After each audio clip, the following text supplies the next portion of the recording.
Buenas tardes a todos del domingo 3 de julio de 2022. Estamos en el directo planificado para 7:30 de la tarde. Perdonen un poco que vamos con 3-4 minutitos de retraso y vamos a esperar que nos vayamos conectando. Buenas tardes a todos. Estamos en directo, día 3 de julio de 2022 desde Sevilla. Vamos a dar unos minutos, perdonen el retraso. Estamos con 2-3 minutitos de retraso y vamos a dar unos minutos a que poco a poco vamos entrando y conectando. Estamos en directo el domingo 3 de julio de 2022 desde Sevilla, que es donde estamos haciendo esta transmisión. Vamos a dar unos minutos para dar tiempo a que poco a poco nos vayamos conectando. Vamos a dar también alguna información, los que nos vayamos conectando podemos ir colocando por favor ciudad, país donde nos encontramos, provincia, ¿okay? Importante para ver un poco en dónde nos encontramos. Comentaba que estamos en directo la tarde del domingo 3 de julio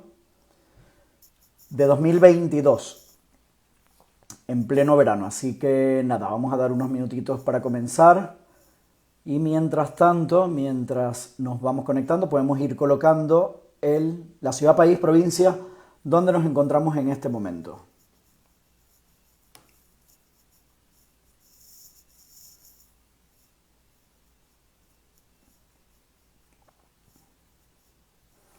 Bien, un par de minutitos mientras nos vamos conectando y empezamos con la información. De todas maneras, recordatorio importantísimo, el directo de hoy va a quedar grabado para el canal de YouTube, psicólogo Alejandro Ibarra, a partir del martes, ¿ok? El martes estaría ya publicado el vídeo, así que a partir del martes a través de mi canal de YouTube podemos verlo, ¿ok?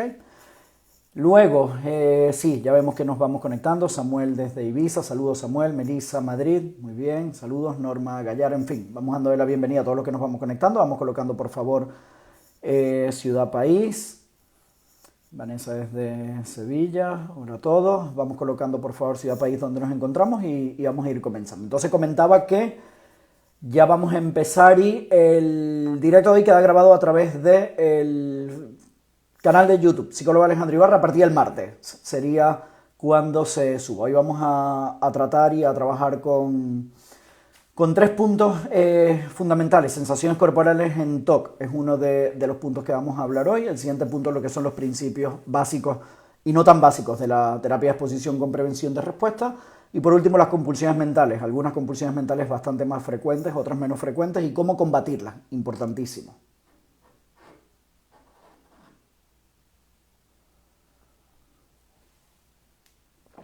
Bien, pues un minutito y empezamos. Vamos dándole la bienvenida a ciudad, país donde nos encontramos. Podemos irlo colocando y ya vamos a empezar entonces a desarrollar un poco los puntos. Podéis ir dejando al final las preguntas y con mucho gusto las voy respondiendo al final de la transmisión. Agradecerles a todos los que están conectados en la tarde de hoy. Hay gente que está de vacaciones, hay gente que está ya desconectando. Entonces agradecerle a los que están conectados ahora mismo. Unas 20 personas en este momento, pero se siguen sumando. El estar hoy conmigo y con todos nosotros, ¿no? Con el equipo de 5 Alejandro Ibarra, en la tarde de hoy, 3 de julio de 2022.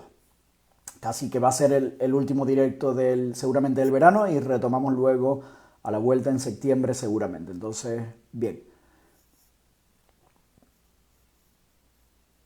Vale, pues bienvenido a todas las personas que continúan sumándose, bienvenidos a todos los que están en la tarde de domingo 3 de julio, desde Nicaragua, Alicante, muy bien, perfecto, Francisco Ross, muy bien, bienvenidos a todos. Entonces vamos a ir comenzando con los puntos de hoy, de la tarde de hoy. 3 puntos, repito, sensaciones corporales en trastorno obsesivo compulsivo, ¿cuáles son las más frecuentes? El segundo punto, principios básicos y fundamentales de la terapia de exposición con prevención de respuesta y no tan básicos. Y por último, las compulsiones mentales más frecuentes y menos frecuentes y sobre todo cómo combatirlas, algunas estrategias para poder combatirlas. Al final podéis dejar las preguntas y con mucho gusto, preguntas que no sean dudas TOC, importante, preguntas que no sean repetitivas, fundamental. Preguntas sobre el tratamiento, pues con mucho gusto las voy a intentar responder. Siempre hay que individualizar, pero en la medida posible las respondemos. Bienvenidos a todos, Raquel desde Madrid. Bienvenidos a todos los que nos vamos conectando y los que continúan conectando. O sea, vamos a empezar con el primer punto. Hay personas aquí que son afectadas en tratamientos que van comenzando, otros que ya están en fases más avanzadas de recuperación, de alta. En cualquier caso, insisto, la información que comentamos en Facebook no, bajo ninguna circunstancia, de alguna manera sustituye lo que sería terapia psicológica, pero sí es verdad que nos da pues alguna puerta o alguna ventana de lo que es la terapia psicológica específicamente para el TOC, lo que es también un poco el enfoque desde nuestro espacio, desde nuestra consulta, desde 5 Alejandro Ibarra. Bien, sin más, vamos a comenzar. Vamos a arrancar con el primer punto de sensaciones corporales en TOC, algo pues ciertamente frecuente. Sí es verdad que no en todos los casos, y también es muy importante que según cada caso se puede presentar, por ejemplo, las sensaciones corporales, pero aquellos afectados, aquellos afectados que, porque no se da realmente en todos los casos, y donde más se da quizás en afectados con TOC puro, TOC de amor relacional, TOC de homosexualidad, pederastia, pedofilia, quizás sean los más frecuentes que experimenten sensaciones corporales. En los TOC motores se da con menos frecuencia. En el TOC, por ejemplo, de contaminación con rituales de limpieza, pues sí se da algo menos las sensaciones corporales. Entonces es muy importante varios puntos con respecto a las sensaciones corporales. Lo primero, aunque es frecuente, no se da en el 100% de los casos. Siguiente punto relacionado a esto, que el que estén presentes no mejora o empeora lo que sería el cuadro clínico, es decir, no es un predictor del pronóstico del tratamiento. Hay afectados que tienen sensaciones corporales que con muy poquito trabajo, muy poquitas sesiones, controlan, reducen y remiten, y hay otros que necesitan más trabajo y más esfuerzo. En cualquier caso, en mayúscula es un síntoma más, es decir, las sensaciones corporales cuando se presentan es un síntoma más. Y esto es muy importante porque tenemos la idea errónea de que trastorno obsesivo compulsivo es solo la presencia de obsesiones cuando hay ideas en la mente, cuando llega algún pensamiento intrusivo o cuando hay alguna idea que asalta a la mente, o que pues alguna imagen o algo de esto.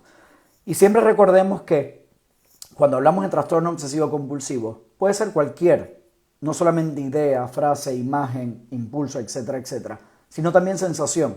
Y voy más allá y doy un paso más adelante, es decir, incluso cualquier cosa que llegue a la mente sin que lo deseemos y que llegue de forma involuntaria, se puede considerar obsesión. Lo que sea, un número, una sensación, un impulso, cualquier cosa que llegue a nuestra mente que genere malestar y haya que hacer una conducta ritualística, bien sea o mental o motora, pues sería considerada una obsesión. Entonces, eso es muy importante porque sigue habiendo la idea errónea de que como no es un pensamiento, no es una obsesión. Yo tengo sensaciones.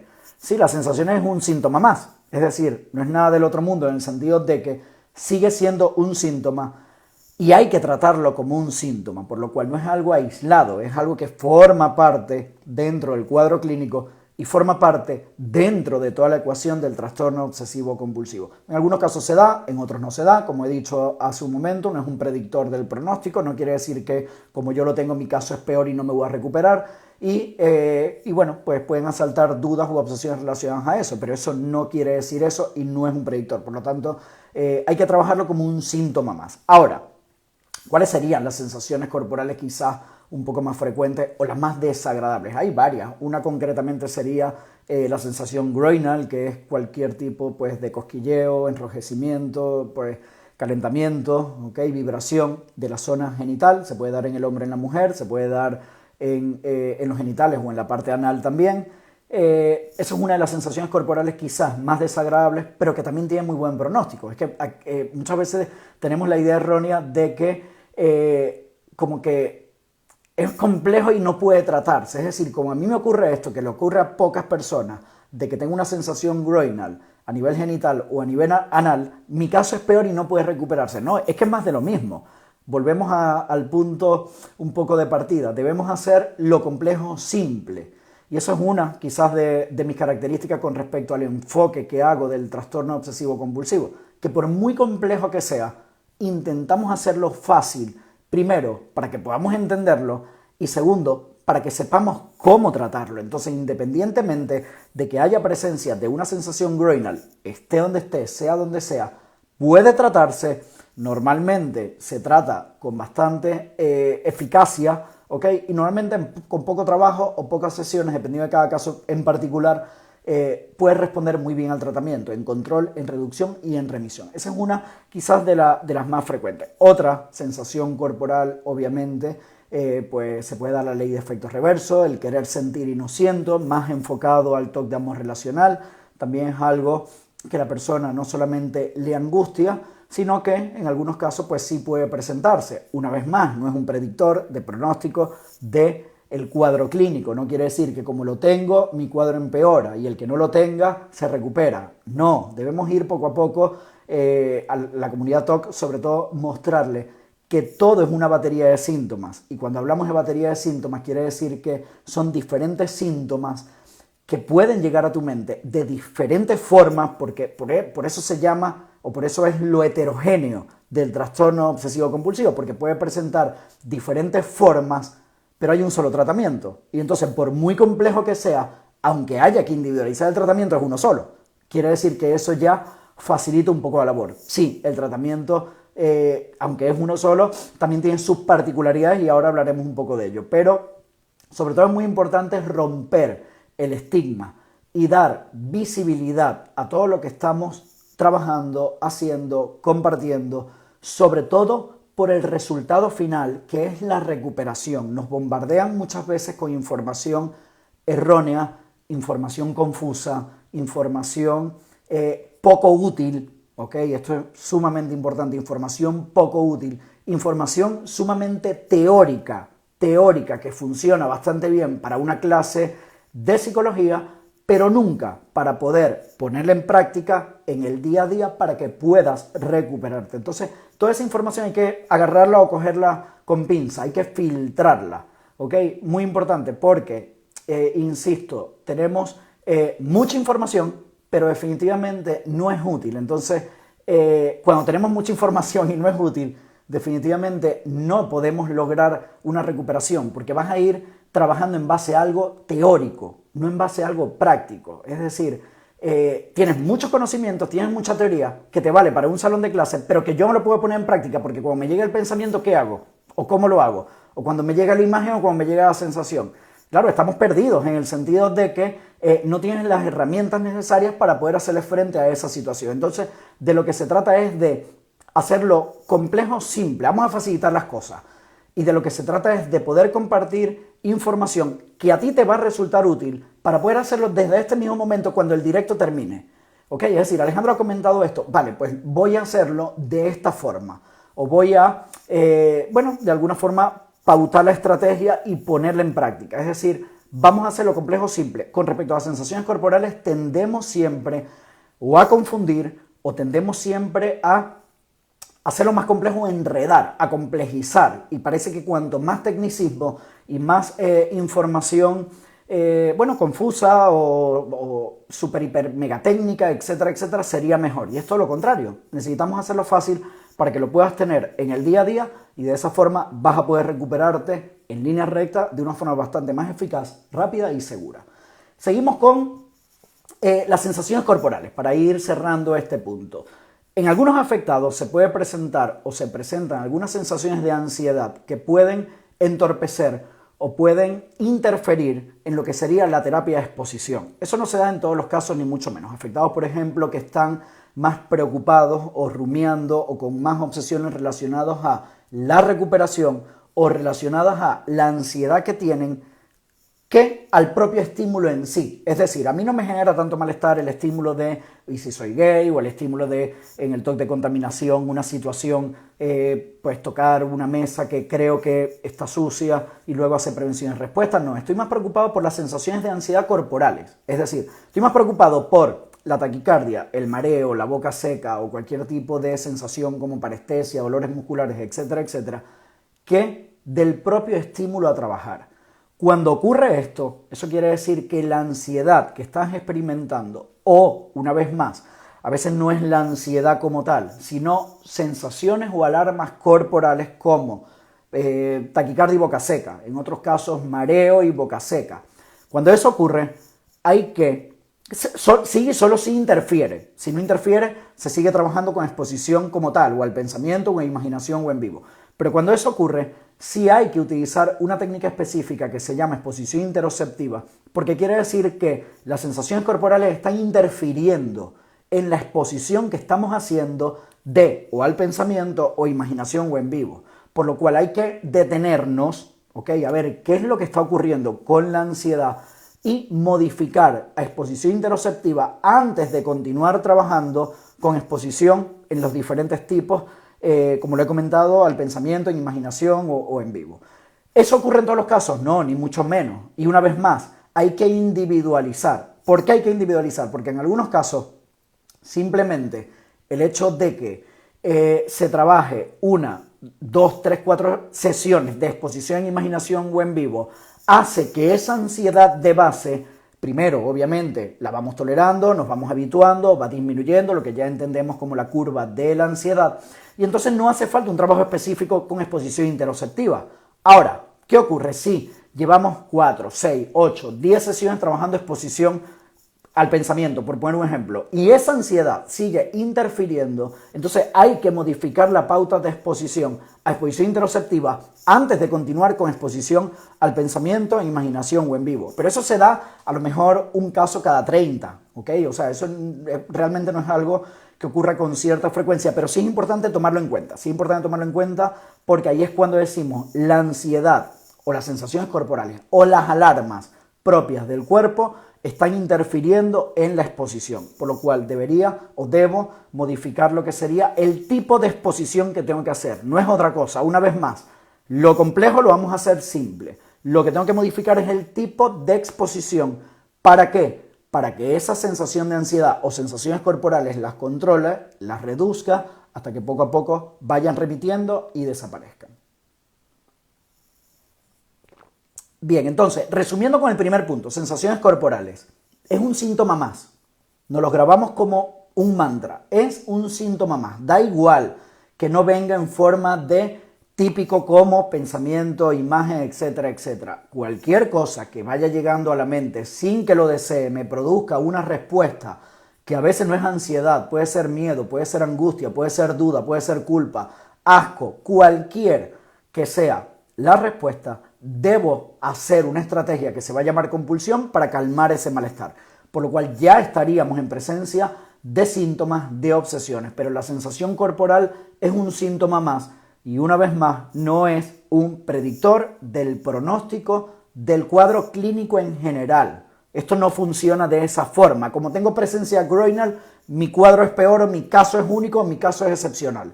Como tengo la ley de efecto reverso, no me voy a poder recuperar. No funciona así. Realmente son muchos factores los que influyen como predictores precisamente de un buen pronóstico o no, y uno de ellos ni siquiera tiene que ver con tus síntomas como tal. Uno de ellos tiene que ver con el trabajo de exposición que hagas entre sesiones. Y ya vamos a pasar al siguiente punto de los principios de exposición, por lo cual el cuadro en general, variables, vamos a decir, únicas, aisladas, o variables específicas como la edad o como la evolución o como sensaciones corporales o algún síntoma un poco más intenso o algunas compulsiones un poco más intrincadas, un poco más enredadizas, por sí solos no son predictores de pronóstico bueno o no tan bueno, favorable o desfavorable relacionado al TOC. Deben unirse una serie de variables, debe haber varias variables juntas al mismo tiempo, pero al mismo tiempo que tú hagas poco trabajo de exposición, porque si tienes muchas variables juntas y trabajas fuerte en exposición, la forma de predecir tu caso sigue siendo favorable. Entonces, ojo con eso, porque una vez más, insisto, nos llega mucha información errónea, se llama misconception, que es ideas erróneas e información errónea de páginas a veces no especializadas, de terapeutas o no especializados o nuevos, con muy poca formación académica, con muy poca experiencia clínica, que tiende a la confusión, y es muy importante saber a qué nos enfrentamos, cómo funcionan los síntomas y sobre todo cómo puedo ir poco a poco tratándolos. Bien, pasamos al siguiente punto, principios de exposición. Bien, este punto para mí es de siempre, bueno, soy un defensor de la terapia de exposición, soy un, vamos a decir, me apasiona, ¿ok? Lo que es la terapia de exposición con prevención de respuesta, sobre todo por los resultados que se pueden obtener en una población específica, como es el trastorno obsesivo compulsivo, como los trastornos de ansiedad, cualquiera de sus tipos, pero que al mismo tiempo no solamente favorece en resultados, sino también en cambios en la calidad de vida de la persona que se beneficia de este tipo de técnica. Entonces, no solamente que es algo que a mí me apasiona y que veo los resultados, sino que es algo que en el momento que comenzamos a utilizarlo, incluso en poco tiempo, podemos comenzar a ver un control de los síntomas, o podemos comenzar a ver cómo los síntomas poco a poco se van revirtiendo de alguna forma, es decir, van modificándose a mejor. También existe la mutación de síntomas. Alguien me va a decir, vale, pero es que en mi caso los síntomas empeoran, los síntomas mutan. Sí, existe la mutación de síntomas, pero aún así, cuando aplicas EPR correctamente, sobre todo con trabajo entre sesiones, poco a poco es verdad que la mente se va desenredando, prácticamente vamos como entre comillas, sí, controlando los síntomas y reduciendo, pero vamos tirando de hilos mentalmente y poco a poco la mente funciona bastante mejor porque se ve todo mucho más claro, porque la mente en ese momento, en el momento que se va descargando, obviamente no está inundada de obsesiones. En el momento que se va descargando, la persona no solamente va mejorando en control y reducción de síntomas, sino en todo el cuadro en general, ¿ok? Entonces, volviendo a los principios de exposición, el primero, obviamente, como su palabra dice, exponer al estímulo. ¿En qué es exponernos? Que tanto lo hablamos a través de las publicaciones, a través del trabajo que compartimos en consulta, a través de los vídeos, los directos. Bueno, pero ¿qué es exponer? Exponer no es otra cosa que enfrentarnos a algo indeseado, a un estímulo. Un estímulo puede ser cualquier cosa, desde un boli hasta una sensación, que lo acabamos de hablar. Entonces, exponer es todo lo que sea enfrentarme a ese estímulo. Ese es el principio número 1 de la exposición, es decir, enfrentarme. Si no me enfrento, no me estoy exponiendo, ¿ok? Y el principio de exposición funciona porque tiene 3 o 4 elementos fundamentales. Uno es el que tengo que exponerme, y eso es fundamental. Segundo, el que tengo que, en el momento que la ansiedad, el miedo, la angustia aparece, yo debo, en mayúscula, prácticamente no hacer nada, o prácticamente, metafóricamente hablando, cruzarme de brazos a esperar que primero la ansiedad la vaya sintiendo, punto número 1, punto número 2, la vaya tolerando, y punto número 3, me vaya habituando, en ese orden. Primero tengo que sentirla, luego tengo que tolerarla, y por último, poco a poco me voy a ir habituando a esa ansiedad. Por lo cual, el punto número 2 de tolerar, habituarme a la ansiedad es muy importante, porque si en el momento que yo me enfrento al estímulo temido, corto la ansiedad, bloqueo la ansiedad, rechazo la ansiedad, no estoy haciendo exposición, y mucho menos estoy haciendo prevención de respuesta, ¿ok? Porque si no estoy habituándome a la ansiedad, no puedo controlar la compulsión.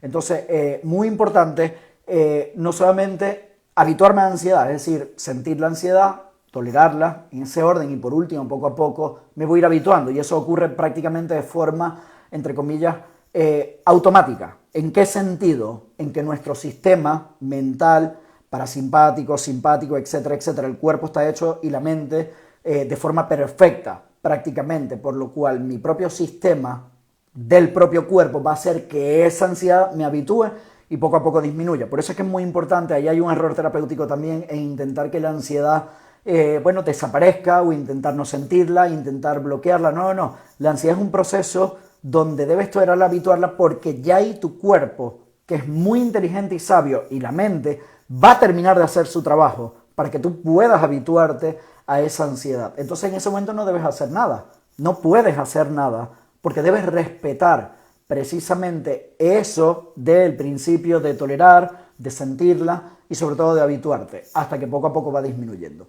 Y algo muy importante, el siguiente principio, obviamente, si realizas la compulsión no estás haciendo exposición con prevención de respuesta, estás haciendo exposición, pero no estás haciendo prevención de respuesta. Y si la técnica me dice exposición con prevención de respuesta, debo tener los 3 puntos, las 3 claves, que sería exponerme, tolerar la ansiedad o habituarme, que lo acabo de explicar, y por último debo controlar la compulsión, es decir, no debo realizar la compulsión eternamente, infinitamente, durante tanto tiempo. No, eso lleva un tiempo. La prevención de respuesta es un tiempo específico durante el cual no vas a realizar la compulsión. La recomendación depende de cada caso individual, porque puede ir desde 5 minutos de prevención de respuesta hasta 4 horas. Se supone que, teóricamente hablando, después de 4 horas debe haber una modificación de conducta. Eso es lo que dice la teoría, eso es lo que dicen los artículos académicos, eso es lo que dicen los libros, entre comillas. Pero la realidad es que si tú te expones a un estímulo temido, te habitúas un poco a la ansiedad, la vas tolerando, la vas sintiendo y respetas el principio de habituación, sin realizar la convulsión, mínimo al comienzo, depende de cada caso, insisto, 15 minutos, 20, 30 minutos, así progresivamente, lo más habitual y lo más frecuente es que al cabo de entre hora y media y 2 horas haya modificación de la conducta, pero tienes que llegar a ese tiempo. No te va a funcionar si tú haces exposición con prevención de respuesta únicamente de media hora, al menos que en media hora la conducta se haya modificado. Entonces, si la conducta se ha modificado, tú no tienes por qué alargar tantísimo más la prevención de respuesta. Puedes alargarla a unos 45 minutos o 1 hora, más que nada para estar muy, muy seguro de que haya habido modificación de la conducta. Pero si estás en media hora, sigue habiendo malestar y lo más importante, tú no estás modificando conducta en el día a día, quiere decir que te falta trabajo de exposición y trabajo de prevención de respuesta. ¿Qué quiere decir esto? Que necesitas alargar el tiempo de prevención de respuesta de media hora, 45 minutos a 1 hora, hora y media, 2 horas. Esto es muy importante y es un fallo terapéutico. Ojo con esto, porque a veces pensamos que hago EPR, exposición con prevención de respuesta, y con 20-30 minutos suficiente, cambio de estímulo. Otra vez error, ¿ok? Y a veces yo me pongo las manos en la cabeza. Bueno, pues cuando me hacen consultas, afectados que están en otras consultas con otros terapeutas, especialistas, etcétera, etcétera, en el sentido de que cuando hago las preguntas que requiero para tener la información necesaria, pues se pasan muy aleatoriamente o brusca a los siguientes estímulos. Este estímulo está en 2 de malestar, hay una prevención de respuesta de media hora, cambio de estímulo. No, error, no puedes cambiar de estímulo, porque el 2 de malestar en sesión es el 5 en vivo y tú estás trabajando con una prevención de respuesta de media hora. No hay modificación de conducta ninguna. ¿Cuándo voy a saber que hay modificación en conducta? Bueno, hay varios puntos. Lo primero, cuando hago 2 paradas, por ejemplo, y estoy en 0 en sesión, ¿ok? Quiere decir que el 0 de sesión es el 1, 2, 3 en vivo, pero al mismo tiempo voy alargando la prevención de respuesta no a media hora, sino a 1 hora, hora y media, 2 horas. ¿Para qué? Para garantizar que haya una modificación de conducta y luego lo más importante, que esa conducta que se ha modificado sea integrada en el día a día, porque si tú la modificas pero no lo haces en el día a día, entonces estás en las mismas, ¿ok? O sea, no hay una modificación de conducta como tal. Como veis, bueno, es un poquito complejo, pero lo vamos a hacer simple. Y bajo lo simple tiene, de alguna forma, como algunas premisas o algunas pautas fundamentales. ¿Qué debo respetar de la exposición con prevención de respuesta? Las paradas en sesión. Yo no puedo cambiar un estímulo. Si el estímulo está en 2, si el estímulo está en 3, y si eres afectado, vas a tener mucha ansiedad por mejorar, avanzar. Este estímulo ya no me llega, quiero cambiar de estímulo. No, error. No debes cambiar de estímulo, porque de alguna forma el 2-3 de malestar en sesión es el 5-6 en vivo, por lo cual no es el momento de cambiar de estímulo. Seguimos trabajando, por ejemplo, 1-0. Vale, tienes una parada en 0. Sigue trabajando con ceros. A veces es más importante incluso tener 2, 3, 4 paradas en 0. ¿Por qué? Porque garantizas que en el día a día llegue con menos duración, intensidad y frecuencia y poco a poco vas alargando el tiempo de prevención y respuesta una vez más a 1 hora, hora y media, 2 horas. En teoría, en ese momento, con 2, 3 paradas en 0 y una prevención y respuesta de hora y media, 2 horas, tú debes haberlo integrado como modificación de conducta, el estímulo, en el día a día, por lo cual, en teoría, no debe darte problemas. Cuando hablamos de estímulo puede ser cualquier estímulo, imagen de chico atractivo, pensamiento y si soy gay, tocar el pomo de una puerta, 1 o 2 horas de prevención de respuesta y no tener la ansiedad o la necesidad de lavado de manos, cualquier tipo de estímulo en el TOC de pedofilia, sentarme un niño pequeño en las piernas, por ejemplo, que sería la exposición, sin tener que hacer ningún tipo de compulsión mental, por lo cual en el momento que yo ya voy con mis sobrinos, con mi hijo pequeño que tiene 3 meses, 6 meses, con un familiar, me lo coloco en las piernas, juego con él, etcétera, etcétera, no me viene el pensamiento, no tengo esa sensación desagradable o, en caso de que llegue, sale de la mente muy rápidamente. Entonces ahí hay una modificación de conducta porque ya tú estás realizando una conducta modificada, integrada e interiorizada en tu día a día. Así que ahí es el momento perfecto de cambiar de estímulo. Entonces, ojo con esta información porque nos encontramos a diario, una vez más, con terapeutas con poca experiencia o con terapeutas muy ansiosos también por la mejoría del afectado. Y yo me incluyo en ese grupo a mis inicios, hace 15, 16 años, con el afán de que el afectado mejore, voy avanzando y cambio de estímulo muy rápidamente y muy aleatoriamente, ¿no? Y el afectado obviamente quiere mejorar. Entonces, este estímulo ya no me llega tanto, te dice, este estímulo ya no me llega tanto, ahora me llega de esta forma. Bien, pero eso es importante, estar muy seguro de que haya, insisto, modificación en la conducta para que en el día a día no te dé problemas y realmente esté interiorizado de forma sana, adaptativa en tu día a día y sobre todo en tus actividades diarias. Bien, siguiente punto con respecto a los principios de exposición que estamos hablando. Incluir los disparadores, fundamental. ¿Cuáles son qué es un disparador o trigger? ¿Qué es un gatillo o trigger, que sería la palabra en inglés disparador? Disparador es todo aquello que me va a provocar la presencia de la obsesión. Un disparador puede ser simplemente un parque de niños ya puede ser un disparador, porque hace que aparezca la obsesión de y si soy un pedófilo y si soy un pederasta. Otro disparador, pues simplemente puede ser, no sé, meterme o visitar Instagram, por ejemplo, e ir a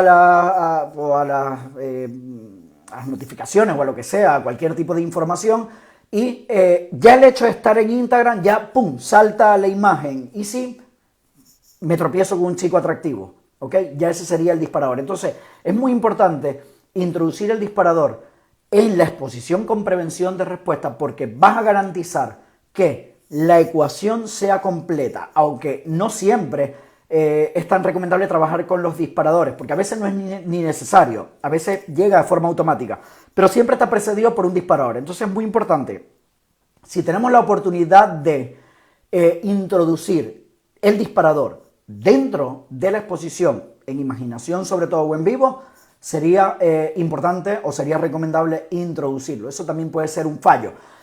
Ahora, el fallo más, vamos a decir, bueno, grave o grande o complejo en esa línea es trabajar solo con el disparador sin la obsesión, ¿ok? Trabajo simplemente visitando Instagram y dándole a las noticias, pero no me estoy exponiendo a nada. No, yo estoy trabajando ahí con el disparador y no me estoy exponiendo realmente. Sería un error terapéutico. Tengo que trabajar con el disparador, que sería Instagram, con la noticia en sí, que sería la imagen del chico atractivo.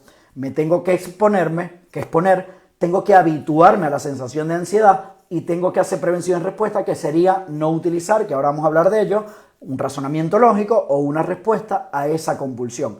Entonces, ahí sí estaría haciendo exposición con prevención y respuesta con la presencia de disparadores. Entonces, es muy importante, vamos a decir, ese truco, detalle o forman parte de la técnica realmente, o sea, no tiene más misterio, ¿ok? Esto es, insisto, es complejo, pero intentamos hacer simple, y dentro de eso, pues intentamos precisamente hacerlo de una forma que tú lo entiendas, lo comprendas y luego puedas hacerlo en tu día a día sin sustituir la terapia psicológica, porque puede complicarte un poco en el sentido de que necesitas trabajo mental, necesitas entrenamiento y necesitas siempre un guía, alguien que te oriente, alguien que te guíe o alguien que vaya poco a poco recorriendo el camino contigo. Seguimos con el punto de principios de exposición. Hay que variar el contexto, importante, ¿ok? Y hay que variar los contextos, es sumamente fundamental. ¿Para qué? Precisamente para no habituarte a trabajarlo de la misma forma. Siempre me expongo a niños en el parque sentados en mis piernas, ¿vale? Y el día que te consigas el niño en el centro comercial, y el día que, bueno, pues simplemente lo veas en la tele, que sería otra situación, o el día que salgas a la calle, llegues a una gasolinera y repentinamente entras al baño de la gasolinera y te sale un niño pequeño, ¿ok? Es decir, que hay que variar el contexto de las exposiciones, ¿ok? Muy importante para que el aprendizaje y la modificación de la conducta sean realistas. Esto te va a ayudar precisamente no solamente a estar bastante más, vamos a decir, seguro, entre comillas, a la hora de hacer la exposición, sino que la modificación de la conducta se va a mantener a lo largo del tiempo. Y eso es lo que queremos, que cuando tú estés de alta no dependas de nosotros, sino que tú poco a poco seas tu propio terapeuta y sobre todo puedas estar mucho tiempo sin síntomas, teniendo una vida de calidad funcional óptima, sin la ayuda terapéutica, porque ya has recorrido el camino, ¿ok? Entonces, diferentes contextos o variar los contextos, la verdad que es muy, muy importante y es fundamental. Luego, diferentes estados emocionales. Otro error terapéutico. Vídeo para mañana. El vídeo de mañana va de esto. ¿Me expongo los días malos? Pues sí, tienes que ponerte los días buenos, días malos, días regulares. ¿Qué quiero decir con variar los diferentes estados emocionales? Que no es recomendable únicamente exponerte los días que estás bien, que estás motivado o motivada, los días que estás feliz, alegre, contenta, contento. No. La terapia de exposición no entiende de días buenos o días malos. La terapia de exposición entiende de un trabajo mental. Y dentro de ese trabajo mental es muy importante, así como variamos los disparadores, así como variamos el contexto y así como variamos también de alguna forma el estado emocional, pues hay que integrarlo todo, precisamente porque lo que intentamos es modificar la conducta. No se trata de ir de A a B, se trata de ir a B en línea recta, pero también puedo ir a C, a D y a E. ¿Por qué? Porque voy a tener un trabajo mental diferente en diferentes situaciones, contextos, me voy a ir habituando a diferentes estímulos, no solamente a través del pensamiento, la imaginación, etcétera, etcétera, sino que en el día a día eso se va a ver reforzado porque se van a ir presentando situaciones TOC, situaciones que pueden ser trampas, situaciones inesperadas, situaciones que te puede llevar a una crisis, pero ahí tú vas a estar lo suficientemente entrenado porque has hecho los deberes adecuadamente con respecto a los principios de exposición. Entonces, eso es muy importante con respecto a los diferentes estados emocionales. Y por último, para acabar este punto de principios de exposición, la frecuencia LPR, señores, en mayúscula, fundamental la frecuencia de la EPR. La exposición con prevención de respuesta no te va a funcionar si te expones o una vez cada 15 días, o una vez cada 3 semanas, o una vez en semana. Si la pauta estándar, entre comillas, me dice 3 de 20 o 3 exposiciones de 20 a lo largo de la semana, y digo estándar porque es, vamos a decir, que la mayoría de los afectados responden adecuadamente a la pauta de 3 sesiones o 3 exposiciones entre sesiones, tomando en cuenta que la sesión sea semanal. Ojo, si la sesión es mensual, las 3 de 20 a la semana, pues habría que variarla. Pero si es una frecuencia estándar de sesión una vez por semana, la frecuencia estándar de terapia de exposición con prevención y respuesta sería de 3 de 20. ¿Cuándo aumento a 4? Bueno, pues cuando el nivel de malestar está o intenso o intermedio y quiero disminuirlo con un poco más, vamos a decir un poco más rápido. Entonces podría aumentar la frecuencia a 4 o la puedo aumentar a 5 o la puedo aumentar una vez al día.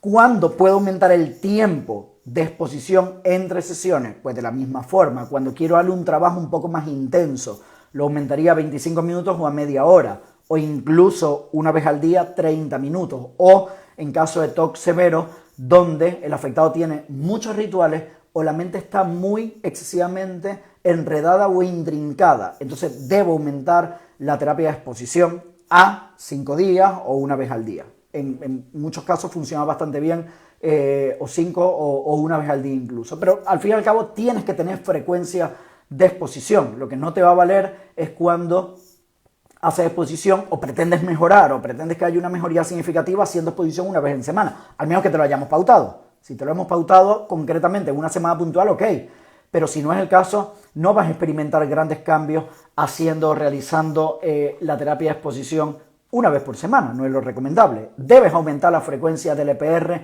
entre sesiones, para eso está la app, ok, 5 TOC y EPR, para poder hacer un seguimiento y poder dejarte las tareas para casa a través de la app.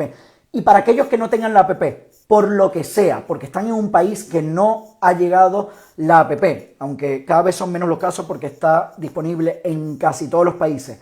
Pero igual, no hay excusa. Señores, volvemos al papel y al boli de toda la vida. Es decir, hago mis exposiciones, las apunto en papel y lápiz, ¿ok? De mi día miércoles, del jueves, nivel de malestar inicial final o inicial intermedio final. Y cuando llegue la sesión con mi terapeuta, oye, estas son mis exposiciones de esta semana. He hecho 3, nivel de malestar 4, 5, 3, 2.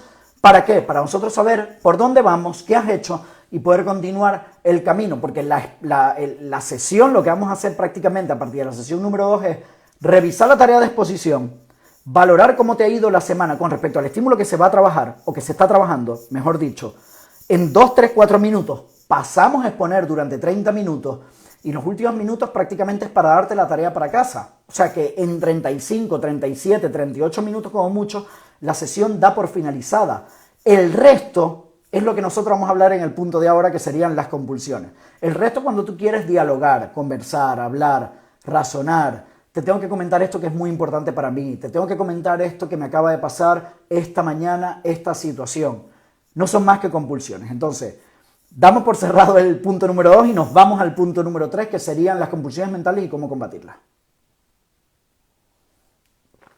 Bien, lo primero con respecto a las compulsiones, hay que identificarlas. Debemos aprender a identificar las compulsiones para poder combatirlas, para poder luego controlarlas, combatirlas, etcétera, etcétera. Si yo no sé lo que es una compulsión o no sé cuáles son las diferentes compulsiones que existen y cómo son mis compulsiones, difícilmente pueda combatirlas porque voy a ir a ciegas. O sea, al fin y al cabo, tengo que conocer muy bien el enemigo para poder enfrentarme a él. Y eso es un trabajo, de equipo en el sentido de terapeuta afectado, de terapeuta en el sentido de poder mostrarte el camino y enseñarte cómo identificar esas compulsiones, y de que cuando yo hago la valoración en la sesión número 1, tú me debes comentar qué haces para calmar el malestar, porque eso que tú haces se llama compulsión y es lo que voy a necesitar para poder ayudarte. Entonces, compulsiones más frecuentes en la mayoría de los tipos de TOC,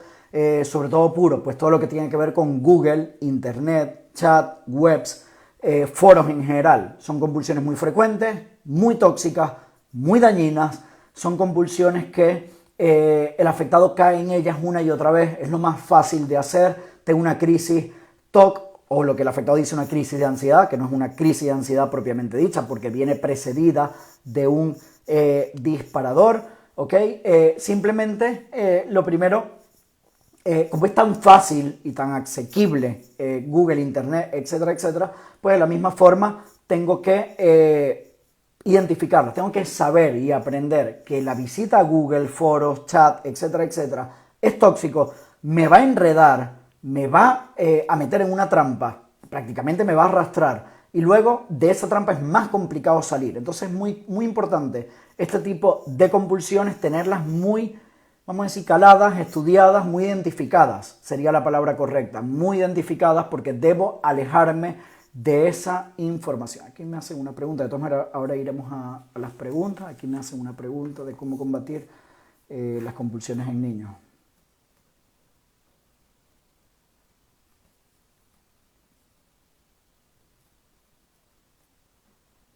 Mentales. Vale, ya vamos para allá. Norma. Bien, entonces, pues este tipo de compulsiones, como he dicho, muy tóxicas, y debemos sobre todo saber controlarlas, identificarlas primero, controlarlas y saber a lo que nos enfrentamos. Siguiente compulsión, muy frecuente en casi todos los afectados de TOC, desde que contactan, llaman por teléfono, contactan a la consulta, escriben correos o cualquier tipo de ayuda, la reaseguración.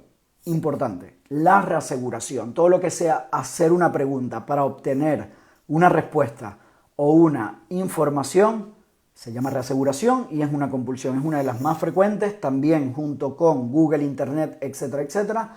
Muy tóxica, muy dañina y obviamente una de las primeras a identificar y controlar.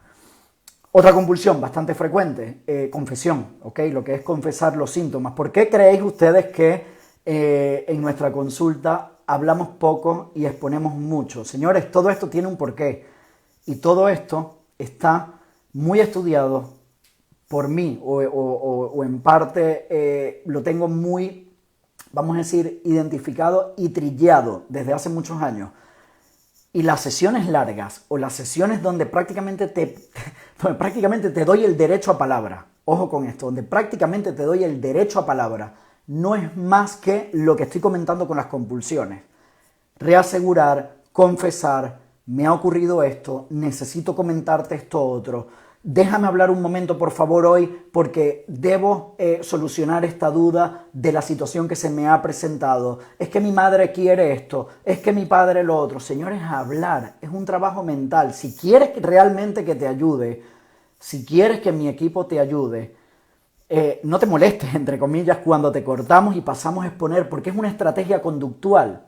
Te vamos a ayudar. Cuando nosotros cortamos y reconducimos y prácticamente te digo al lío o a trabajar o vamos a trabajar es la pauta para que te concentres y empezar tu tarea de exposición, que es lo único que te va a ayudar. Ya hemos revisado las tareas, ya sea lo que te has expuesto y cómo. Ya tenemos la pauta de hoy, vamos a realizarla, porque lo demás lo que va a hacer es enredarte. Entonces a veces son sesiones muy cortas, bueno, muy cortas, son sesiones de 33, 32 minutos, 35 minutos, pero es que es el tiempo necesario para poder ayudarte, porque a partir de ahí, cuando te doy entre comillas el derecho, la oportunidad de palabra, es enredo mental, lo tenemos muy estudiado. Y te digo más, eso sí que, aunque así como comenté hace un rato, que las variables que pueden presentarse en el afectado, ¿no? Sobre todo en el primer punto, ¿no? De las sensaciones corporales y todo esto. No es un predictor o no es un pronóstico de lo que es la recuperación.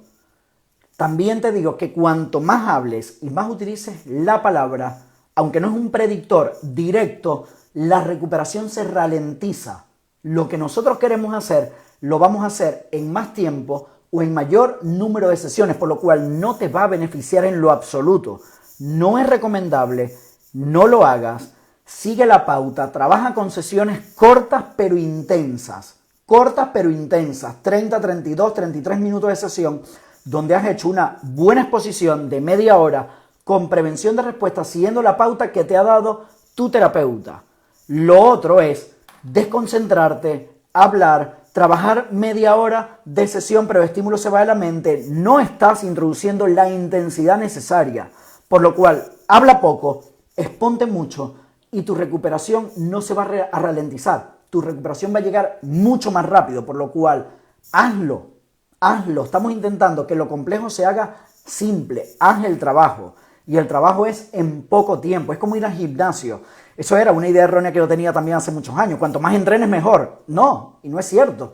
Cuanto más intensidad le imprimas a un entrenamiento de 30, 40, 50 minutos, hablo del gimnasio, mucho mejor y mucho más eficaz que estar en el gimnasio hora y media en la cinta andar o haciéndote selfie o hablando con no sé quién o con el móvil en la mano. No, deja el móvil en la taquilla, trabaja durante 30, 35, 40 minutos en el gimnasio, más que suficiente para conseguir tu objetivo, sea el que sea, da igual, sea el que sea, porque esto es lo que se trata es de que consigas tus objetivos, ¿ok? En tu recuperación, en el gimnasio hablo lo que sea, aumentar masa muscular, quemar grasa, lo que sea, mejor forma, lo que sea. En lo que nos compete el día de hoy con respecto al TOC, el objetivo es que te recuperes y te vas a recuperar mucho más rápido y en menor tiempo cuando trabajas más intensamente en menor tiempo. No te enfades, no te molestes cuando te cortamos. Es por tu bien, no es por un bien nuestro directamente. Es para que te recuperes más rápido porque la intensidad que le imprimas a la terapia de exposición durante la sesión es lo que te va a ayudar a ir avanzando poco a poco bastante más rápido. Seguimos con las compulsiones. Hablar constantemente de los síntomas. Para eso es la sesión, ¿no? Hablo constantemente de lo que me ocurre, de las situaciones, de los síntomas, de todo lo que me ha ocurrido en la semana. No, señores, para eso no es la sesión. No hables de tus síntomas. La primera sesión es donde tú vas a hablar de los síntomas y nos vas a explicar a nosotros qué es lo que te ocurre y nosotros vamos a hacer las preguntas claves. ¿Cuándo empiezan tus primeros síntomas? ¿Cómo empieza esto?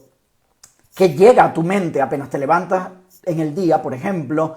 En caso del TOC mental o las situaciones en caso del TOC motor, donde se presentan, dónde está alojado el TOC, si en el baño, si en el cuarto de estudio, si en o en el salón. Eso es parte de nuestro trabajo, pero no es hablar de los síntomas. A partir de la primera sesión no debes hablar de los síntomas, debes trabajar en terapia de exposición con prevención y respuesta. Entonces hablar de los síntomas, sea en sesión o sea fuera de sesión, es una compulsión gravísima, es una compulsión muy tóxica. Te mete aún más en el problema. no te saca del problema, por lo cual identifícala primero, ¿ok? El hablar o el hablar constantemente de tus síntomas, etcétera, etcétera. Contrólala y redúcela progresivamente porque te va a ayudar a que te recuperes bastante más rápido. Otra compulsión, menos frecuente, pero también ocurre, comparar síntomas. He leído un testimonio, comparar testimonios, comparar síntomas. Un testimonio, estos días alguien me comentaba que su caso no había leído ni un solo testimonio en su caso. Bueno, hay 720 y tantos testimonios publicados en la web. Luego hay 30, 32, 35 vídeos con afectados recuperados que han querido voluntariamente contar su experiencia. Luego, ¿qué más hay? Es que ya me pierdo un poco y ni recuerdo todo lo que hay. Reseñas, hay 110, 112, 114 reseñas por Google. O sea, tienes información de sobra para confiar en el tratamiento. ¿Qué estás buscando? ¿La horma de tus zapatos? ¿Qué estás buscando? ¿Que el testimonio encaje porque eres afectado o afectada de Madrid con 25 años, con TOC de pederastia y quieres que tus síntomas sean un calco de otra persona? No, no busques eso. Es decir, de alguna forma vas a encontrar algunas similitudes, algunas semejanzas, pero son casos individuales, son casos particulares, cada caso funciona distinto, son casos únicos. Entonces no compares síntomas, no compares testimonios, no te va a valer. O sea, los testimonios son una motivación para saber que muchos otros han podido. ¿Por qué tú no? ¿Por qué tú no puedes recuperarte? ¿Por qué tú vas a ser la excepción? No hay excepciones. La excepción la hace cada uno conforme al trabajo con exposición y prevención de respuesta que hagan más o menos. Pero no es cierto que mi caso es único, excepcional. Son casos particulares, individuales, pero que también puedes recuperarte si trabajas fuertemente. Afortunadamente, la vida, la experiencia y los años y Dios sobre todo, me ha permitido ver casos muy, muy graves, prácticamente en cama, prácticamente desahuciados y cambiar sus vidas completamente. O sea, vidas entre comillas perfectas, pero no en el sentido de la perfección, sino en el sentido de la funcionalidad. Personas que se han sacado carreras, personas que se han sacado posiciones, máster, doctorado, funcionarios públicos del Estado, por ejemplo, personas que han montado empresas, en fin, hemos tenido afortunadamente de todo y muchos han estado completamente desahuciados, es decir, prácticamente muertos en vida. Entonces, si una persona que ha llegado a ese punto de desgaste, a ese punto, por supuesto, prácticamente de desahucio, ha logrado recuperarse, porque una persona que no ha llegado a ese punto no pueda. Una persona que, por ejemplo, es que estoy muy mal y tal, sí, pero sigues trabajando, tú sigues estudiando, sigues con pareja, sigues haciendo actividades. Estás muy mal porque si trabajas 10 horas al día u 8 horas, 7 horas te acompañan los síntomas, por supuesto que estás muy mal, pero eso no es un impedimento para recuperarte. No es tu caso la excepción. Hemos tenido cientos de afectados en cama y se han recuperado. Hemos tenido también casos que no se han recuperado, por supuesto. Es que no somos dioses y esto no es una garantía absoluta. Depende mucho de muchos factores, pero el principal factor es el trabajo de exposición en la sesión y entre sesiones. Y cuando hablamos del trabajo de exposición en la sesión, queremos, y me refiero sobre todo a afectados que constantemente están anulando, cambiando sesiones, etcétera, etcétera. Ralentiza la recuperación, es un mal para ti. Por eso tenemos una política de anulación muy instaurada en la consulta, precisamente para reducir esa variable extraña, para poder reducirla y poder aumentar la eficacia del tratamiento, la eficacia de la EPR, con el único objetivo de que tú puedas recuperarte. Si analizamos, todos los esfuerzos están enfocados ¿a qué? A que te recuperes en el menor tiempo posible. De hablar poco, de trabajar mucho, de trabajar entre sesiones, de no anular sesiones o suspenderlas o cambiarlas. Todo el trabajo que hacemos es en base a tu recuperación, al fin y al cabo, a que acortemos tiempo de recuperación y te recuperes en el menor tiempo posible. Y por último, de las compulsiones, con paraterapeuta. Esto tengo ya hace un tiempo que no lo veo, pero sí, también con cierta frecuencia se ve. Es que el terapeuta X que está en tal país o que está en tal sitio me ha dicho esto. ¿Esto es así? Yo no lo sé, yo no conozco tu caso, yo no puedo responderte. No compares terapeutas. Utiliza la información que el terapeuta comparte, cuelga, etcétera, etcétera, y luego elige un terapeuta. Cásate con ese terapeuta y comienza tu camino hacia la recuperación. No cometas el error que han cometido muchos. Estoy 2 sesiones con Alejandro Ibarra para que me enseñe la técnica, pero como estoy en Latinoamérica y el cambio de moneda, me voy para un terapeuta en Colombia que ni siquiera, o en México, o en cualquier país de Latinoamérica que ni siquiera es especialista y que aplica lo que dice Alejandro en los vídeos. No cometas ese error. No va a poder hacerlo. Y no va a poder hacerlo porque sencillamente la información que está en los vídeos, etcétera, etcétera, es útil cuando tú te tumbas o cuando tú te sientas y nosotros la hacemos contigo. Si no, es muy complicado. Sí la puedes reproducir. Hay mucha gente que copia incluso mis posts, copian mis publicaciones, copian las cosas que yo digo o cómo yo lo comparto. Pero es eso, es una copia, ¿ok? No te va a valer y en algún momento eso va a dar la cara. Y sobre todo va a dar la cara con tu salud mental. No te la juegues. Es decir, no merece la pena. Ni por dinero, ni por tiempo, ni por nada. No irte o no trabajar de una forma más segura por estar comparando terapeutas. Esto es algo que es muy importante y que hace un tiempo se daba con más frecuencia, pero sobre todo para intentar concienciar y darle visibilidad a todo esto. Hago 2 sesiones o 4 sesiones en 5 Alejandro Ibarra con cualquier terapeuta, pero abandono el tratamiento y elijo mi terapeuta en Latinoamérica, pero que haga lo que Alejandro hacía, o que haga lo que la psicóloga o la psicóloga del equipo de Alejandro hacía. No te va a valer, no lo hagas, no cometas ese error. Es preferible espaciar un poco las sesiones y continuar el trabajo. Eso sí, no trabajamos con sesiones espaciadas más de 15 días o cada 10 días, porque no te va a funcionar. Se va a dilatar excesivamente en el tiempo, te vas a frustrar tú y nos vamos a frustrar nosotros. Una vez más, esto tiene una forma, un método, un sistema, una manera, un tiempo de recuperación o un tiempo incluso de sesión. Llévalo a cabo. Es decir, no hay más. Simplemente llévalo a cabo y en la medida que tú lo lleves a cabo, tu recuperación va a llegar más pronto que tarde. Pero no intentes ser, entre comillas, el más listo de la clase. Cojo el vídeo, contrato 2 sesiones con Alejandro, pero me ve mi psicólogo que está en Venezuela que haga lo mismo. No te va a funcionar. No intentes ser el más listo de la clase en el sentido de lo que estoy comentando porque lo tenemos muy estudiado. Al fin y al cabo es tu salud mental. Los síntomas empeoran, los síntomas se complejizan. Al cabo de 6-8 meses hemos recibido y seguimos recibiendo mensajes, correos, llamadas de gente desesperada, arrepentidos de que estuve 3 sesiones con tu equipo o 4, luego estuve 8 meses con un psicólogo de Venezuela y ahora vuelvo. Has perdido 8 meses, has malgastado 8 meses de tu vida. Vivimos una sola vez. De tu vida, ¿vale? No tenemos 3 vidas. Si tú has perdido 8 meses dando vueltas, como dice el dicho, el tiempo perdido hasta los santos lo lloran, no lo vas a recuperar.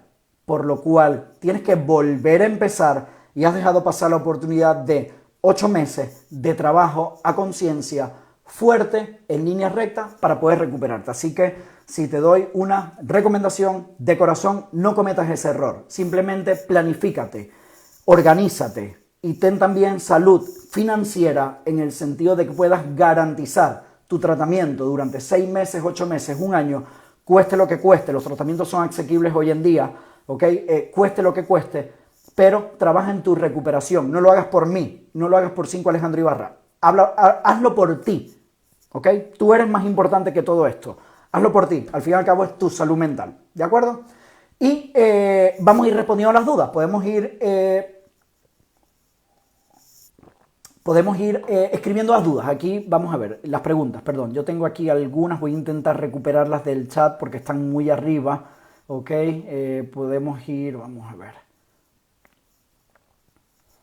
Voy a intentar recuperar algunas preguntas, a ver. Aquí tengo una. Saludos desde México. ¿Es normal que el TOC evolucione a distintos TOC? Completamente normal. Puede evolucionar, puede mutar, puede modificarse, puede cambiar de síntomas, puede cambiar de tipo incluso.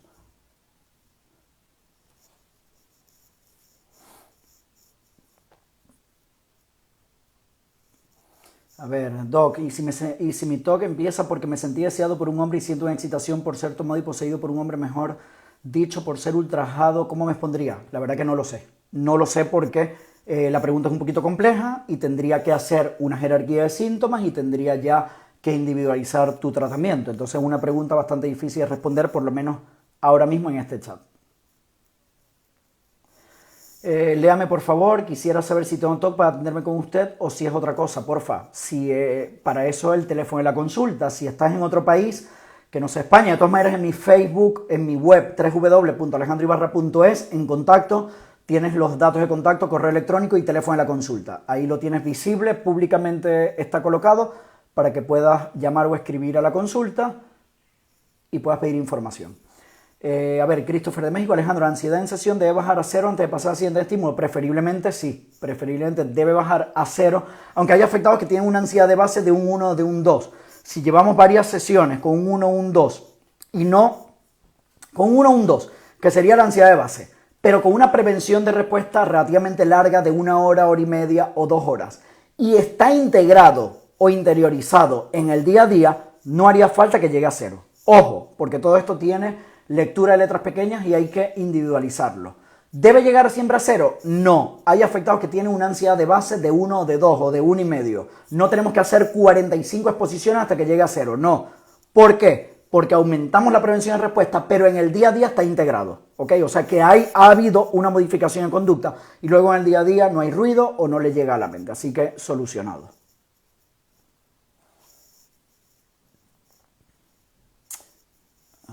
Se me ha ido. Hola doctor, una consulta. ¿Cómo sé si sigo teniendo TOC o se ha convertido en bipolaridad o esquizofrenia? Puede ser eso. Duración, intensidad y frecuencia de los síntomas. Una pregunta obviamente dificilísima de responder por aquí porque esto no es un chat de consulta como tal. O sea, no puedo hacer un diagnóstico sin conocer el caso, pero si hay duración, intensidad y frecuencia, presencia de obsesiones, y si me vuelvo loco, y si ahora soy esquizofrénico, etcétera, etcétera, muy probablemente sea trastorno obsesivo compulsivo, pero no es la vía de diagnóstico, ojo. Esto no es un chat de diagnóstico, es sumamente arriesgado y por supuesto muy irresponsable de mi parte. Es una visión un poquito global con algunas especificaciones, con algunas estrategias que nos pueden ayudar en el día a día, pero no puedo hacer un diagnóstico a través de aquí porque es poco ético, profesional y es imposible. A ver, ¿qué otra pregunta tenemos? Vamos a ver. ¿Soportar ansiedad sin convulsionar afecta el embarazo? No. Soportar, tolerar, habituarte a la ansiedad sin hacer la compulsión, así tengas 8 o 9 meses de embarazo, no afecta al embarazo. Puedes trabajar con estímulos relativamente altos, 6, 7, hasta 8, lo que sí, no trabajes durante el último mes de embarazo con estímulos de un 10 de malestar, ¿vale? No lo hagamos así, entre comillas, como a lo bruto. No.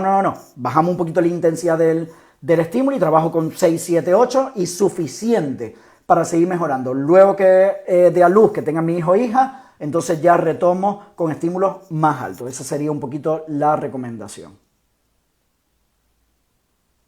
¿Cómo combatir las compulsiones mentales en caso de los niños? Norma Gallar. De la misma forma que en adultos, es decir, a menos que sean niños muy pequeños, o sea, niños de 5 años, pero en niños ya con un razonamiento lógico, 8, 9, 10 años, de la misma forma, cuando yo hago exposición con prevención de respuesta, que me expongo al estímulo, estoy controlando la compulsión durante la exposición, no sé, y si alguien me roba, o y si alguien me atraca, o me mata, no sé, un poco, ¿no?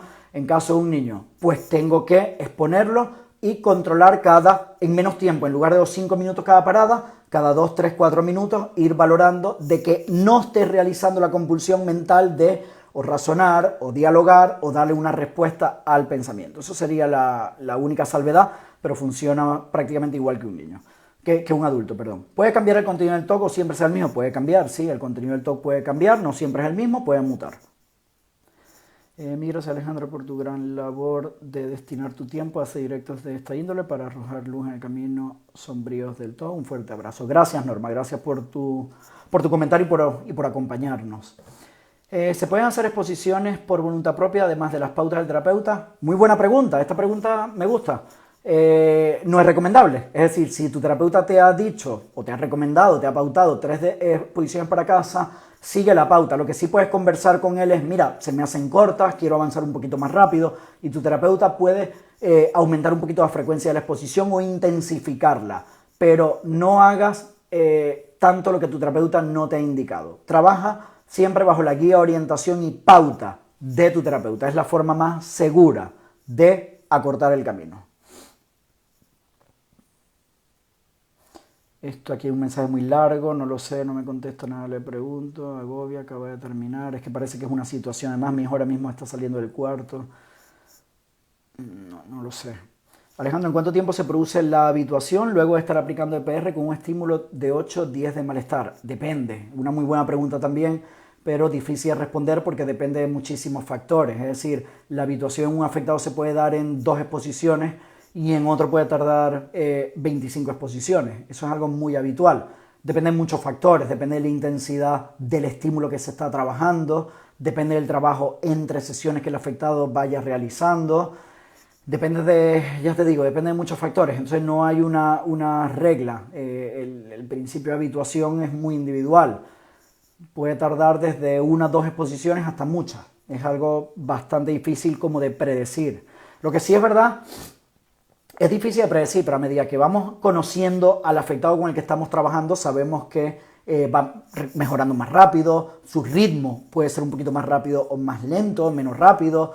Sube el malestar, la ansiedad 10, 5, 2, por ejemplo, se mantiene 10, 8,5, 8,25, 8, 7,75. Eso sí lo podemos predecir un poquito cuando llevamos ya algunas sesiones trabajando con el afectado. Pero esta pregunta de cuánto tiempo se produce la habituación luego de estar aplicando EPR es más difícil de responder. A ver, cosas que he logrado identificar durante mi corto periodo de recuperación es como dice el psico Alejandro, que entre más compulsiones hagamos el TOC mutará y vendrá la duda disfrazada de otra manera. Totalmente cierto. Vale, el miedo terrible al abandono podría ser algún tipo de TOC. No lo sé, depende de cómo llegue a la mente. Si llega y si me abandona o algo así, posiblemente sea un síntoma, pero así a priori, la verdad que no lo sé. Puede afectar si tengo un desorden hormonal, este trastorno. Estoy en la espera de un cupo y recibiré mi cita con WhatsApp para ustedes. ¿Puede afectar si tengo un desorden hormonal? No. ¿Puede afectar el qué? La recuperación no. La recuperación es conductual. La recuperación es un trabajo mental. Comienza el camino para recuperarte y llévalo a cabo. Empieza a trabajarlo. No tiene nada que ver con hormonal. Otra cosa es que los días, no sé, de la menstruación, de la regla, estés más ansiosa, estés más deprimida, pero no te va a afectar como tal el tratamiento, eso lo damos ya por sentado. Buenas noches, Alejandro, muchísimas gracias por todo el trabajo que realizáis para tantas personas a nivel profesional para especializarte como terapeuta en TOC. ¿Qué nivel de inglés crees que es necesario tener? ¿Un C1, un C2? A ver, déjame leer la pregunta otra vez. Gracias por todo el trabajo que realizáis para tantas personas a nivel profesional para especializarte como terapeuta en TOC. Para especializar como un terapeuta en TOC, mínimo un B2, mínimo. Un C1, pues sí, te va a ayudar bastante. Ya está, no hace falta un C2 y hablar inglés perfectamente, pero sí es necesario saber comprender, o lo que es listening and comprehension, que es leer y comprender lo que es hablar, dependiendo si vas a hacer algún curso o especialización más presencial o online de tú a tú. Bueno, sí, uso de vocabulario, pues sí lo vas a necesitar un poco más técnico, entonces mínimo un B2 para medio comprender algunas cosas y pues sí, un C1 casi seguro, hasta ahí, ya con eso pues sí, suficiente. ¿Puedo cambiar el contenido de todo hacia otro pensamiento? Hemos dicho que sí. Doctor, una pregunta, y ya ha respondido. ¿En cuánto tiempo más o menos se obtiene mejoría? No remisión completa. ¿Se empieza a notar mejoría sobre qué tiempo? Gracias. Depende de cada caso. En algunos casos 4, 5, 6 sesiones o exposiciones, en otros necesitan 10, 12. Lo que sí es verdad y lo que sí es cierto y tenemos bastante más claro que cuando empezamos a trabajar prácticamente la mente empieza a cambiar. A partir de la sesión 2, 3 empieza a cambiar, empiezas a tener un poquito más de control de los síntomas, empiezas ya poco a poco también algunas compulsiones a controlarla, tus días empiezan a mejorar de alguna forma, por lo cual sí es verdad que en pocas sesiones comienzas poco a poco a ver esas mejorías.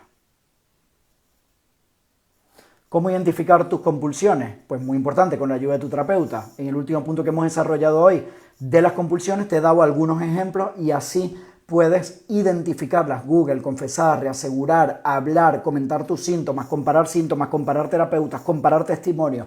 Todo eso son compulsiones. Entonces, pues tienes varios ejemplos para que las puedas identificar. Muchas gracias, Alejandro, por la información, el tiempo e implicación. A pesar de estar de alta, me gusta escucharte, siempre aprendo cosas. Un fuerte abrazo, Raquel. Gracias por estar presente hoy. Ha tratado adolescentes con autismo y TOC. Hemos tratado algunos adolescentes, algún que otro adolescente con autismo y TOC, sí, son casos un poquito más complejos. Si soy capaz de hacer una exposición a nivel de ansiedad 850, ¿es correcto que la siga haciendo? Si soy capaz de hacer una exposición con nivel de ansiedad 850, si te estás exponiendo en un nivel 8,5, entiendo, pues obviamente debes continuar exponiéndote hasta que poco a poco los síntomas los controles y se reduzcan o remitan. Entiendo que sí. Creo haber entendido la pregunta. Bien, señores, sí, a mí se me ha ido el tiempo volando y aquí el reloj me marca 9 menos cuarto de la noche. Más que nada ya por respeto a todos ustedes, porque yo puedo seguir y continuar aquí 3 horas más, pero por respeto a personas que a lo mejor han hecho un paréntesis en sus vidas, a algún plan o lo que sea, pues vamos a ir ya finalizando. Se me ha ido el tiempo. La verdad que lo he disfrutado mucho el directo de hoy, me he sentido bastante, bueno, bastante acompañado, ¿no? Y con preguntas, la verdad que muy interesantes, muy interactivas. Han habido 42 personas conectadas al mismo tiempo, simultáneamente, cosa que es buenísimo. Y la verdad que, nada, simplemente agradecerles a todos, en mayúsculas, la presencia del día de hoy en el directo, domingo 3 de julio de 2022, último directo de la temporada. Ya nos vemos a la vuelta en septiembre. Y atentos a mi Facebook 5 Alejandro Ibarra y al Facebook Psicólogo Alejandro Ibarra a partir de miércoles o más bien jueves, que empieza la conferencia de TOC en la ciudad de Denver, en Estados Unidos, el cual voy a estar participando como oyente, aprendiendo y, bueno, reforzando conocimientos, etcétera, etcétera. Mucha ilusión por conocer algunos terapeutas que han sido referentes míos, entre ellos Steven Philipson. Hay una cena programada con él y la verdad que súper ilusionado porque llegue el día a conocerlo y así como ustedes me hacéis preguntas a mí, Steven Philipson, prácticamente, entre comillas, el creador del TOC puro o el que le colocó el nombre, un hombre súper experimentado en lo que es el TOC puro. Estoy deseando tenerlo de frente y hacerle 500 preguntas. Entonces, la verdad que muy ilusionado con la semana que viene, a partir del miércoles, con la conferencia de TOC. A la vuelta, aunque iré posteando, iré colocando algún vídeo, alguna información, sigan la cuenta de Instagram también, Psicólogo Alejandro Ibarra, a través de 5 Alejandro Ibarra, canal de YouTube y todo esto, porque iré actualizando, ya les digo, información, etcétera, etcétera, útil para todos nosotros, para mí, para aprender y para compartirlo con todos ustedes, con la comunidad TOC. Así que nos vemos pronto, estemos atentos a las publicaciones y a todo el trabajo que vamos compartiendo. Gracias una vez más, que Dios los bendiga a todos, que Dios los bendiga a todos de corazón y gracias una vez más por estar conmigo y con todos nosotros el día de hoy. Nos vemos pronto con más información. Cuídense mucho y buenas noches a todos y muchas bendiciones. Chao.